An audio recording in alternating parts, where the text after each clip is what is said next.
We'll settle on a poll question for this first hour. Stat of the day brought to you by Panini America, the official trading cards of the Dan Patrick Show. All of our in-studio guests receive a fantastic gift bag with items from Sonos, Traeger, Panini, King's Hawaiian, and Rapid Radios. He joins us every Super Bowl. He's the Hall of Famer, two-time Super Bowl champ, head coach of the Buffaloes. Deion Sanders back here in the Man Cave. How you doing, guys? And we all made the mistake of what he was going to be wearing. We went jeans on jeans there. Suited. I look good, though. But no track suit. No. All right. You got a whistle there? I'm a coach. So I got a whistle. So are you going to use the whistle during this interview? Well, it blows, but I don't plan on blowing today. Okay. Fair enough. How many pairs of shoes do you own? I haven't taken inventory in quite some time, but it's a lot. Like Jordans or? I'm not a Jordan guy. I'm a Prime guy. You know, I got my own shoes. Did you ever own Jordan? Maybe a pair or so, but I love Mike. Mike's my guy. It's kind of different when you know Jordan. You know, like you know him. It's a little different. I like what I like. I'm not a big sneaker everyday guy, but when I do wear tennis shoes, mostly I wear my own. What do you take away from Jordan? Everything. He's the greatest. He's the GOAT. He's character, class, work ethic. Nothing LeBron could do that would surpass. I'm not going to put another brother down by lifting another. I'm not doing that. We don't do that. Now, both of those guys are black excellence to me. Both of those guys are on different mountains, and they've reached their pinnacles differently. But certainly they have reached it. We could compare everybody to them, but not them against one another. I'm not doing that. If I had you in your prime against Travis Hunter now. Right. Travis is a bad boy. I'm not putting Travis down. Travis is a bad boy. Shoot, that's like another son to me. Travis is a generational type of young man that we may never, ever see again. The reason we may never, ever see him again, because coaches won't allow it because they can't fathom what they can't do themselves. I did it at an extreme level, so I was able to guide him and lead him and allow him to do it without the risk of jealousy or envy or hatred from his teammates. Travis is unbelievable. Travis is the best player in this draft by far. Match your talents, his talents. I don't match, man. I'm that old coach in the corner of the ring, that boxing coach saying, left, right. You got it. That's it. I'm not matching nothing. I'm trying to help him exceed anything I would ever fathom, not only on the field but off the field as well. How would you use him if you're an NFL coach? I've already showed him how to use him. Why would they defer? We've talked to people who've played, either defensive back or wide receiver, and they're saying you have to go to these meetings during the week. Come on, man. I'm just going by what they tell me. When is the last time you heard a football player say, boy, that meeting really helped me? No, but they require you to be at certain places at certain times. I was there for 14 years. I know the drills. Travis has never been mistaken for an idiot on the football field. He's very intelligent on the field and off the field. I had a 4.0 GPA. Let's get that straight. So he's a smart young man. He will be prepared for whatever you place in front of him. Generational, loves the game, don't party, don't smoke, don't drink, kind of secludes himself, kind of an introvert, if you should say. But he can play some darn football. But full-time DB, full-time wide receiver? Why not? You play an NFL game that's much slower than the college game. The college game is no huddle, it's tempo. We get plays at the plays at the plays at the plays. The pro game is so darn slow. You go into the huddle, you take your time, you call another play. Not only that, you can't touch them, you can't hit them in the secondary, so the risk of being injured is not as such as the college football game. The pro game protects you even more. I think what he does should transcend to the next level. He's already shown them what he's capable of doing. The reason they're saying he can't do both because they never fathomed to do both. He's Deion Sanders. Why does the media want you to coach in the NFL? I'm not going to say the media. The media is some people are very kind. Some people do clickbait. So when you mention my name, that's going to warrant an opinion. You're not going to mention my name and not have an opinion. If you say anything and mention me, you're going to have an opinion. I'm not the kind of guy that's idle, that you have nothing to say. When I walked in, you had an opinion. So that's just the thought that we provoke. So it's not the media. I just think when you look at me, you're based with an opinion. Yeah, but I think the media, it allows them, when you talk to Jerry Jones, there was wishful reporting, I think, that was attached to that. Well, Jerry is magnetic, man. Just us sitting down hugging each other. He sat right behind me at the honors last night, and his beautiful wife. But just, he's magnetic. If we talk and hug, it's going to be a story. Whatever Jerry does is going to be a story. Jerry is the only owner in the NFL that consistently makes you feel as though his team has a chance to win a Super Bowl every year, and you have an opinion about it. What other owner has that that authenticity and that attraction? Nobody. Jerry's one of a kind, man, and I love him. If he had asked you to interview for the job, I wouldn't have to interview. My interview is being played. Why would I have to interview? Can you coach it? You can't. You can watch that. You can see that. I'm pretty darn good at what I do. I don't have to interview. You just have to come and this is my staff. This will be my staff. Who do you want me to hold over? Okay, here we go. Now what we're going to do. But I'm more involved. I'm not going to just let you build it for me. I need to build it. We need to build it together so that I can make certain I had a hand in our success, certainly not our failure. Did you want to be asked to coach the Cowboys? I love the college football game. I'm built for the college football game at this point in my life. And I'm not doing nothing at that next level without my sons. Everybody know that. Why would I do that? Why would I go coach against my son? Who wants to do that? Who signs up for that? Hey, I want to go coach against my son. What idiot does that? No, if that was going to happen, that would be one of the contingencies. So if you could okay, so that's the only way if you can That's coach that's what I've always said. Yeah. Yeah, that's it. How do you prepare for the draft with your son? I prepare him. I prepare them for the draft. He and Shiloh. I prepare them with the thought process, the language, understanding the room, understanding this is what this team has. This is what the questions that you may want to warrant. But I prepare them as men for the moment because we're going to get that moment. The reason you sit up here is because you've been maximizing your moments for how many years now? 40. 40 years. That's why you're here, because of the moment. So, and these guys are all assisting you because they understand how to handle their moment. So I prepare my kids for the moment. So when you ask them a question, you're not going to catch them off guard. You're not going to catch them in a vicarious situation because I prepared them for that moment. And I think that's the job of a father. As a father, are there teams you'd prefer he didn't play for? There's a lot of teams I prefer that he didn't play for. Shoot, that's just like saying, aren't there teams that you don't want to watch? That you hit the remote, you just hit the clicker like that? You darn Skippy.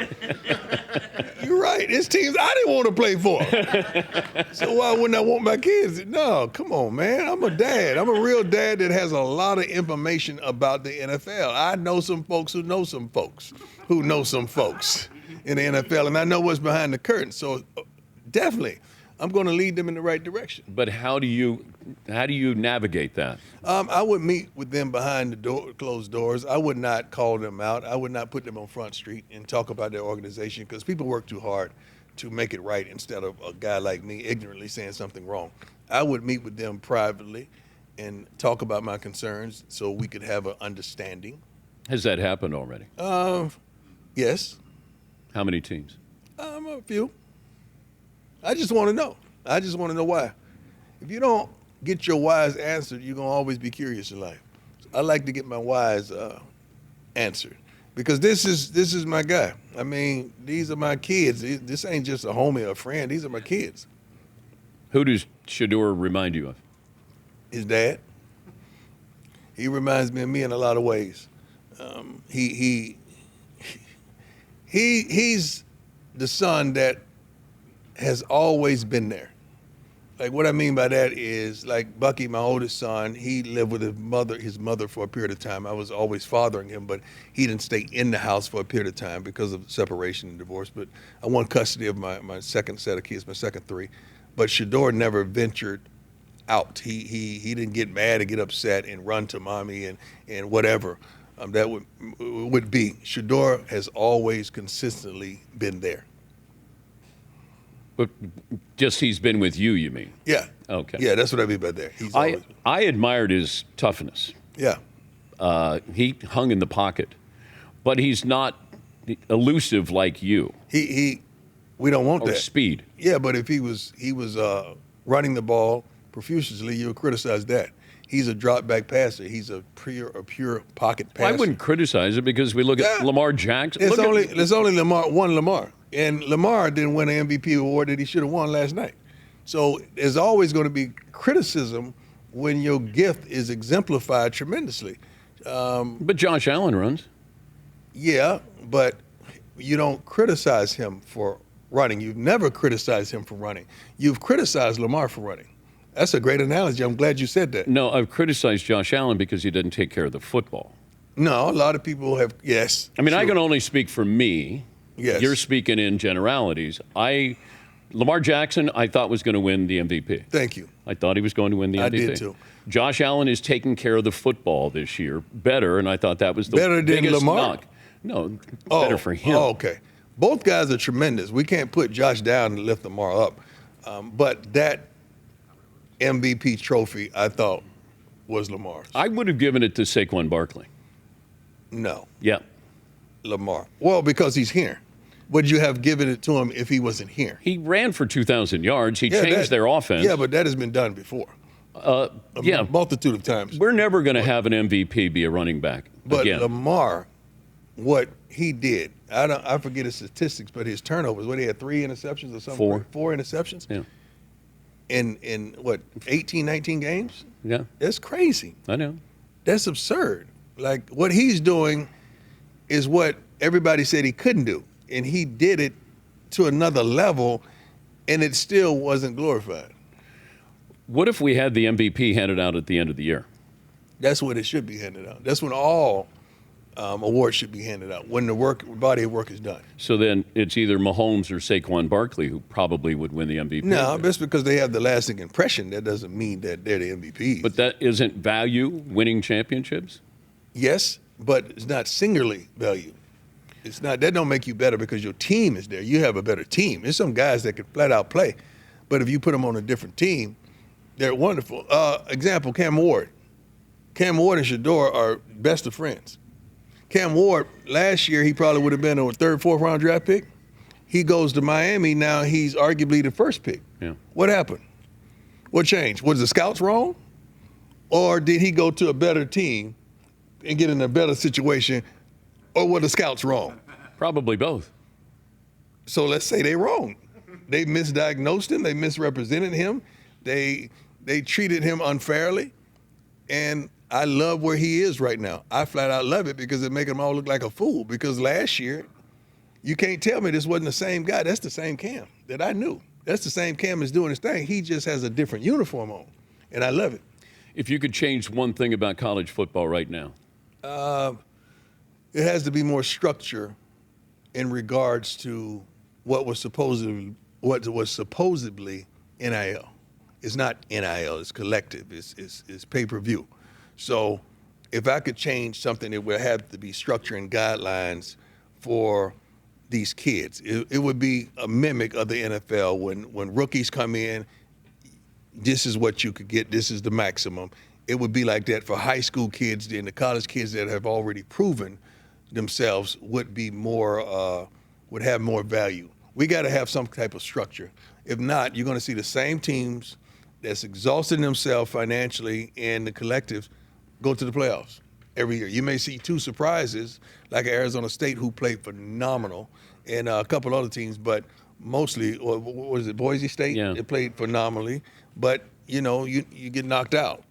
So if it's not even, if I can't give you what the other team can give you or pay you, it's not even.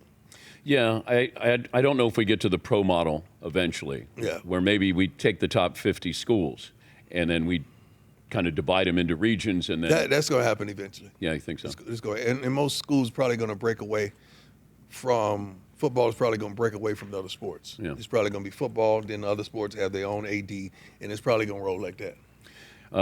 You're here. It's almonds. It's almond time. And I love it. Yeah. I don't just endorse a product to endorse a product. I endorse a product because I believe in it. Like, being healthy, being fit.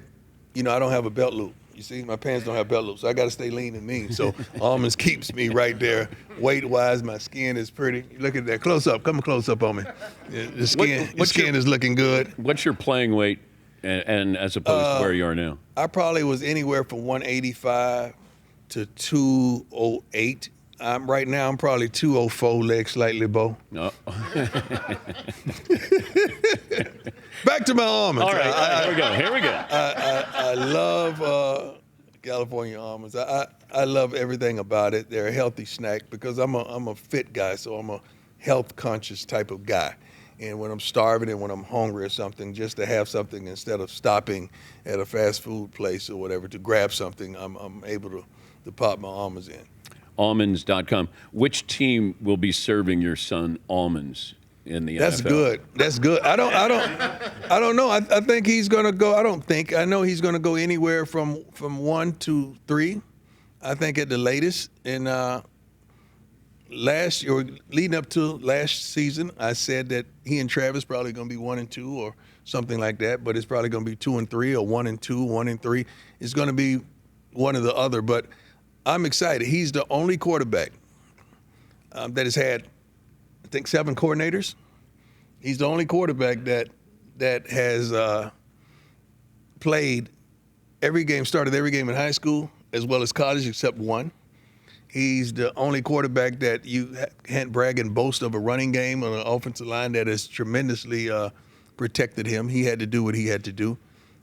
He's the only quarterback that stands and delivers each and don't fault anyone. That I love what this kid is about. He's training right now. He's on the field right now working out. It's almonds.com. Own your prime. That's right. To learn more. That's right. We're in our prime. We got to own your prime. And you got to be healthy, man. You guys got to think healthy, eat healthy, live healthy. And you guys look good, most of you. most of you guys look Who good. doesn't? Well, it's obvious. I think it's obvious. Oh, Marvin's got his shades on over there. Marvin, you look good, too. Oh, man, appreciate it, And Prime. I'm glad that you're included. I'm glad the inclusiveness that I see. Wow. I like the That's black. right. I like the black thing. I appreciate you, Dan, for that. DP didn't need the Rooney Rule. You got the Rooney Rule? Yeah. No Rooney rule. Yeah. No, I already had him. He was hired. He was already in the building. Yeah, but you made sure he was in the building. I elevated. Yeah. I promoted. You should have. Yeah. Well, Yeah. I don't know. He hadn't seen your work, Marvin. Maybe get some almonds here. Yeah. Yeah. All right, I'm about to. Yeah. Does the body good. Does the skin good, too. Did you see the Traeger girls out there? Let me tell you something, man. You're the best gift giver in the game. No, you need really an are. upgrade? No, you're good. No, but you need an upgrade. Who's going to say no to a Traeger girl? All right. Who's going to say no? Like, you got it straight. And on my estate in Texas, they're prominent. Traeger's prominent there. It's great to see you. Great to see you. I love you, man. I appreciate you. Thanks for stopping by. Make sure you talk positively about the Sanders boys, okay? I appreciate that. I will. Thank you, sir. All right. Deion Sanders. We'll take a break. Play of the day coming up next.